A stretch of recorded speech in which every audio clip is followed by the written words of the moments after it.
और जिस तरह से उत्तर प्रदेश में देश भर में सरकारों द्वारा जो अन्याय किसानों के साथ, मेहनतकश लोगों के साथ और जो हक वंचित समाज है उनके साथ जो किया जा रहा है, कोई ऐसा संघर्ष नहीं जहां आजाद समाज पार्टी या भीम आर्मी के लोग उनका साथ नहीं देते। जैसे जैसे काम जनता की मदद हो रही है वैसे वैसे लोगों की आस्था मजबूत हो रही है। आज हमारे साथ यहाँ पश्चिम के बड़े नेता के रूप में जिन्होंने जब 2013 का इतना बड़ा दंगा जानबूझ के कराया गया राजनीतिक स्वार्थ में, उस पूरी लड़ाई के बाद जिनके कंधों पर जिम्मेदारी थी कि यहाँ आपसी भाईचारा बने और जो पहचान है पश्चिम की वो बनी रहे, भाई विपिन बालियान जी और उनके तमाम साथी, उन्होंने आज आजाद समाज पार्टी में आस्था व्यक्त की है।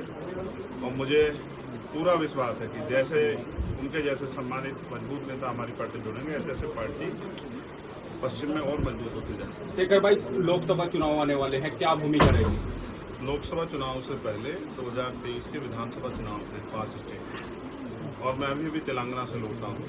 हमारा लगातार प्रयास ये चल रहा है कि जो 2023 के विधानसभा चुनाव हैं उनमें आजाद समाज पार्टी अच्छा प्रदर्शन करे। जैसा हमारा मजबूत संगठन यहाँ पर है, ऐसा ही हमारा मजबूत संगठन राजस्थान, मध्य प्रदेश, तेलंगाना, छत्तीसगढ़ और मिजोरम में भी है।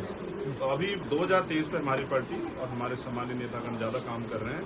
24 का चुनाव भी हम लोग मजबूती से लड़ेंगे और उसके बाद आने वाले जो भी चुनाव वो आजाद समाज पार्टी प्रत्येक चुनाव में मजबूती से जो है चुनाव लड़ने का काम कर रहे हैं। यहाँ पे हिंसा हो रही है, उस पर क्या कहेंगे आप? ये देश का, क्योंकि मैं भाग्य दुर्भाग्य में भरोसा नहीं रखता, लेकिन फिर भी मैं कहूंगा कि खोदा पहाड़ और निकला चूहा। जिन बातों के साथ, दावे के साथ भारतीय जनता पार्टी सरकार में आई थी कि हम एक के बदले 10 लाएंगे, ये तो बाहर की बात है। मैं तो बड़ा ताज्जुब में हूं कि जिस तरह से मीडिया प्रसारित कर दी है कि उन्होंने रूस और यूक्रेन का युद्ध रुकवा दिया। भारत जिस तरह जल रहा है, भारत का एक प्रदेश मणिपुर, एक शब्द कहने के लिए प्रधानमंत्री में नहीं है, ना लोकसभा में जाके विपक्ष का सामना कर पा रहे हैं, ना ही कोई कार्रवाई करा पा रहे हैं।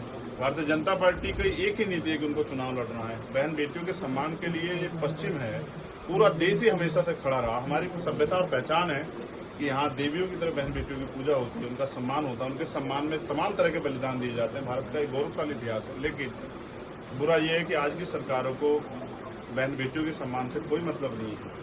आपने देखा किस तरह से महिला पहलवानों का अपमान हुआ, तब भी सरकार के लोग चुप थे। किस तरह से उत्तर प्रदेश में हाथरस का अपमान हुआ, उस पर भी सरकार के लोग चुप थे।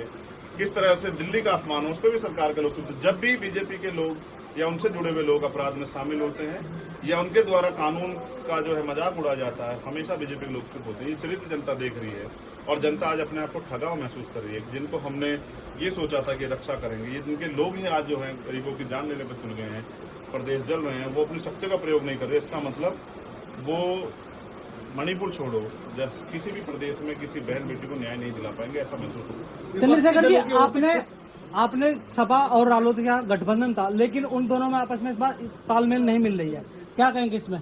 कहीं ना कहीं गठबंधन टूट रहा है 2024 को लेकर। आप दोनों पार्टी में से किसी पार्टी के कार्यकर्ता नेता नहीं, आपको क्या पता है कि टूट रहा है, जुड़ रहा है? क्योंकि जिस तरह से भाई मुझे, मेरे दोनों साथी, मुझे अभी तक किसने नहीं बताया कि टूट रहा है, जुड़ रहा है। तो ये सब बातें राजनीतिक बातें राजनीतिक नेताओं को पता होती है। मुझे तो बताया नहीं भाई, मैं तो उनका सहयोगी हूँ। आपको बताया तो अलग बात। जिस तरह से खबर चल रही है, खबर तो मीडिया के लोग चलाते हैं, खबर तो नेता थोड़े चलाता है। आप कुछ ही चला दो चाहे।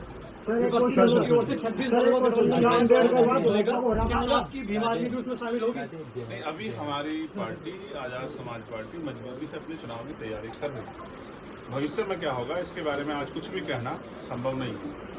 वो 26 के 26 दल में से कुछ लोग रुकेंगे या चले जाएंगे, कुछ भी नहीं कहा जाता। लोगों के बहुत सारे अपने अपने इश्यूज हैं और हमारी पार्टी अगर किसी भी अलायंस में जाएगी तो उसके अपने मुद्दे हैं, चाहे वो हक वंचित समाज के हों या किसानों के। आप मुझे बताओ, क्या एमएसपी की गारंटी देश भर में सभी सरकारें दे रही है? क्या किसान के साथ जो अन्याय हो रहा है या जो नौजवान बेरोजगार घूम रहा है, ये महंगाई बढ़ रही है, कहाँ जहाँ सब जगह विपक्षी सरकारें क्या वो कर पा रही है? तो हमारे मुद्दे हैं, हम अपने मुद्दों के साथ जाएंगे। हम अपने क्षेत्र का विकास चाहते हैं, यहाँ की जनता के लिए खुशहाली चाहते हैं। उन तमाम मुद्दों